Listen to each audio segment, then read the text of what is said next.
Normally procedure होता है कि you can ask to talk. तो I had asked to be allowed to make a statement कि मैं स्टेटमेंट जो देश में सिचुएशन है एलपीजी की, गैस की, जो तेल की सिचुएशन है, और ये अभी शुरुआत है, तो इसके बारे में मैं बोलना चाह रहा था. बट कोई नया प्रोसीजर चालू हुआ है कि मंत्री पहले डिसाइड करेगा, फिर मैं बोलूँगा, फिर मंत्री रिप्लाई करेगा. तो ठीक है, let's see what happens. But basically main चीज़ क्या है, that gas is going to be a problem, petrol is going to be a problem, all fuel is going to be a problem, because essentially our energy security has been compromised. Flawed foreign policy has created this problem. Now it doesn't matter. अभी क्या करना है, अभी prepare करना है. अभी आपके पास थोड़ा सा टाइम है, तो सरकार को, प्रधानमंत्री को एकदम प्रेपरेशन शुरू कर देनी चाहिए, क्योंकि अगर प्रेपरेशन नहीं की तो फिर करोड़ों लोगों का जबरदस्त नुकसान होगा. It's a much bigger issue than oil is being allowed, oil is not being allowed.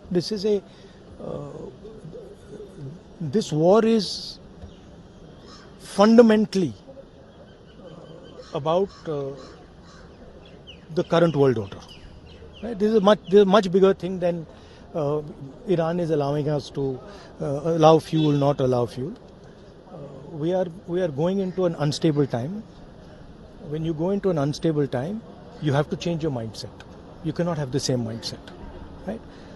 So what I'm suggesting to the government is that they now start to think deeply about what are the possibilities and what do we have to do to make sure that हमारे लोगों को नुकसान ना हो.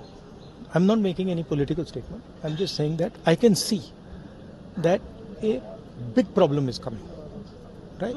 And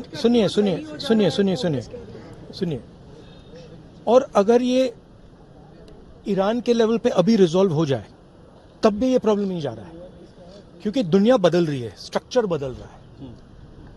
तो हमें mindset बदलना है, और अगर हम माइंडसेट नहीं बदलेंगे, क्लैरिटी से काम नहीं करेंगे, और हिंदुस्तान की रक्षा, हिंदुस्तान को सेंटर बना के नहीं करेंगे, तो प्रॉब्लम होगा.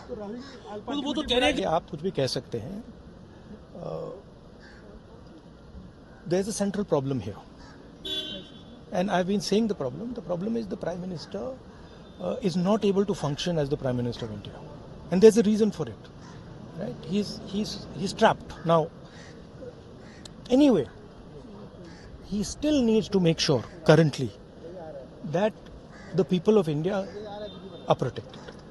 He needs to make sure that our energy security is managed by us, that we are taking the decisions about our energy security.